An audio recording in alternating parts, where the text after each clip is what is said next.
Olá pessoal, chegou o fim de semana e com ele o Boletim de Esportes. Vamos nessa! E o Campeonato Paulista começa neste sábado, dia 14, e os grandes clubes estão se preparando para a competição. E sobre isso, eu conversei com o Charles Robert da rádio Bate Fundo Esportivo. Vamos conferir. Fala, Léo, prazer falar com vocês, sempre bom estar por aqui na HIT com vocês. Disposição. Legal, Charles. E o que a gente pode esperar desse Paulistão 2023? A gente vai partir aí realmente para uma hegemonia do Palmeiras que já vem se consolidando no cenário nacional e também continental? Ou você espera alguma surpresa, alguma reviravolta, algum outro rival buscando quebrar essa hegemonia do Palmeiras? Léo, o Palmeiras, para mim, dos clubes paulistas, é o que tem o melhor elenco. Só que nessa janela de transferências, o Palmeiras manteve a sua base, apenas renovou o contrato do Dudu, liberou o Gustavo Scarpa, para ir para a Inglaterra e não fez grandes contratações do time do Palmeiras. Manteve a sua base, o Veiga vai entrar na vaga do Gustavo Scarpa. Nós tivemos as duas últimas edições do Campeonato Paulista com finais entre Palmeiras e São Paulo. O São Paulo ganhou, a do ano, no último ano, e o Palmeiras foi campeão em cima do São Paulo, uma bela virada. Eu acredito que o Corinthians deva fazer mais frente ao Palmeiras esse ano do que o São Paulo. Acredito que Palmeiras e Corinthians devem chegar na decisão com um leve favoritismo do Palmeiras, com certeza. Legal, a gente vai fazer um balanço aqui de cada clube falando sobre essa preparação para o Paulistão. A gente falou brevemente agora do Palmeiras na abertura. O Palmeiras não teve grandes movimentações nessa janela de transferências. Ô Charles, qual é o principal ponto forte, o principal destaque do Palmeiras? Seria o conjunto realmente ou você destaca algum valor individual nessa base que vem aí já há alguns anos, bicampeã da América 2020, 2021 e campeã brasileira no ano passado e campeã paulista também? Não, eu destaco o Abel Ferreira. Eu acho que ele é o grande destaque desse time do Palmeiras, no trabalho do português. Inclusive, eu acho que deveria ser o técnico da seleção brasileira, né? Mas é o conjunto e ele trabalhou um tempo com o Gustavo Scarpa no banco e o Veiga como titular. Depois ele adaptou os dois. Então, a entrada do Veiga no lugar do Scarpa não vai mudar muita coisa e torcer o palmeirense torce para que o Tabata, que ano passado não foi bem, possa engrenar esse ano. De saídas, apenas o Wesley, que foi para o time do Cruzeiro. Então, o Palmeiras manteve a sua base no conjunto. E o Abel Ferreira são as principais forças deste Palmeiras. Perfeito. Vamos partir para falar do Corinthians, que é um dos principais campeões, em números de títulos aqui no estado de São Paulo, arquirrival do Palmeiras e que, na minha opinião, vou jogar uma pitada aqui de polêmica, se preocupou mais em debater a saída de Vitor Pereira do que reforçar o elenco e falar da sua preparação para esse ano de 2023. Um ano importante, com Libertadores, com Campeonato Brasileiro, Copa do Brasil e, claro, Paulistão. Charles, o que você tem para falar para a gente sobre o Corinthians? O Corinthians contratou um velho conhecido, que é o paraguaio, o Romero, que estava jogando no Cruz Azul do México. Ele está com 30 anos agora, ídolo da torcida. Só que o Romero é um jogador tecnicamente deixa a desejar, mas raça, vontade, que é o que a torcida do Corinthians gosta, ele tem bastante. Eu acho que o Corinthians tem que Vitor Pereira, já foi pro Flamengo, a sogra já está curada, e o Fernando Lázaro, que é um técnico, já foi técnico interino algumas vezes, tem 7 jogos como interino, com 6 vitórias e 1 empate. Ele é filho do lateral Zé Maria, que foi jogador do clube. Então eu acho que é uma aposta boa apostar no Fernando Lázaro, desde que não comece derrotas consecutivas e traga uma crise para o Corinthians. Saíram alguns jogadores que não vinham sendo aproveitados, caso Matheus Vital, o Ramiro, o Xavier, e o Corinthians, essa novela do Yuri Alberto, O Corinthians está liberando o Duqueiroz, está dando preferência de jogador da base para a compra do Zenit. Então foi um pacote e o goleiro Ivan, que estava retornando para o Corinthians, agora parece que está indo para o Vasco da Gama. Essas são as principais novidades do Corinthians aí para o Campeonato Paulista, é a permanência mesmo em definitivo do Yuri Alberto e o Fernando Lázaro como interino da equipe.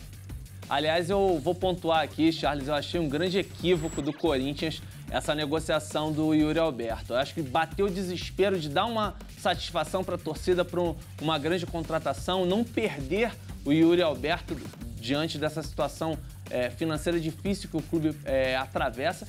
e ofereceu dois jogadores que estavam despontando, né, nessa temporada de 2022, né? Vinham muito bem, o Duque Queiroz e também o zagueiro vinha muito bem, na minha opinião, um equívoco. Mas eu não sou dirigente, né? A gente não é dirigente, a gente é jornalista, a gente apenas comenta aqui.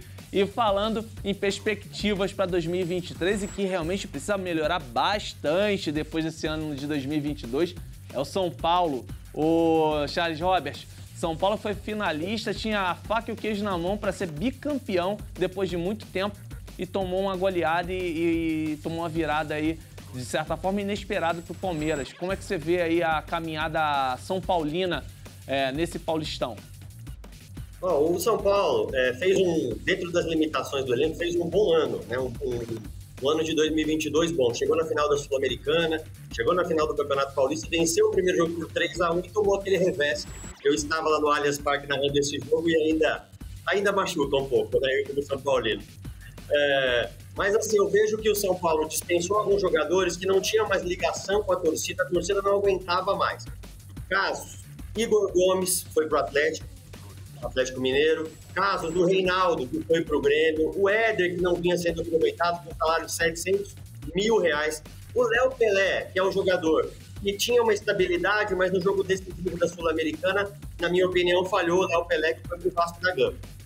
Esses jogadores deixaram o São Paulo, além do Patrick, que foi pro Galo. Esse eu acho que é uma perda considerável, porque de todos os jogadores que o São Paulo havia contratado, o que mais tinha dado certo é o Patrick, o Pantera Negra, mas se desentendeu com o Rogério Ceni. Informações que eu tenho, ele pediu para sair do São Paulo por causa da briga com o Rogério Ceni.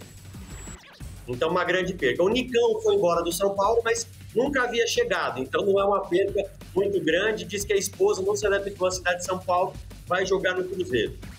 Agora, Léo, quem chegou no São Paulo?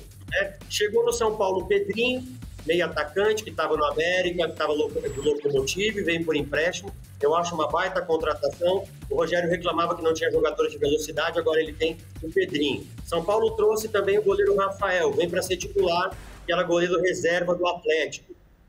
O Wellington Rato, agora tinha alguns pés de rato no time, agora tem o próprio Rato no São Paulo, mas é um bom jogador. Eu gosto do Wellington Rato. Fez um bom campeonato, fez 5 gols ano passado, é um bom reforço para o time de São Paulo. Agora foi apresentado o novo Jackson Mendes, volante equatoriano, disputou a Copa do Mundo, foi elogiado inclusive pelo Van Dijk, zagueiro holandês. E para fechar de contratações, Marcos Paulo do Fluminense e o Alan, que jogou no Fluminense, estava na Europa, e o Alan Franco, o zagueiro que estava nos Estados Unidos. Eu acho que o São Paulo fez boas contratações e manteve o Rogério, porque no cenário do São Paulo hoje, ninguém melhor que o Rogério Ceni, apesar dos seus erros, para dar sequência no trabalho. Eu vejo que o São Paulo pode repetir o ano passado, chegar na final da Sul-Americana, do Campeonato Paulista e tentar uma vaga na Libertadores para o ano que vem, coisa que não aconteceu no ano passado, Léo. E a gente vai encerrar esse balanço dos 4 grandes de São Paulo falando do Santos. Santos que teve essa perda irreparável do seu grande ídolo, o ídolo mundial, o rei do futebol, Pelé, que naturalmente isso abala o clube como estrutura, como instituição, é um ícone realmente e naturalmente mexe com toda a preparação da equipe. Mas também é importante falar da crise financeira que se arrasta há muito tempo para o Santos e que tira o fôlego financeiro para fazer grandes contratações. O que sobrou para o Santos, Charles Robert, nesse ano de 2023 e o que pode almejar o peixe para essa temporada? Léo, eu vou começar falando das saídas do time do Santos, que, Johan Julio, péssimo jogador. Auro, lateral direito do São Paulo, horrível. Luan, que era do Corinthians, vai ser devolvido e ninguém quer. O Madison, lateral direito, que a torcida não gostava.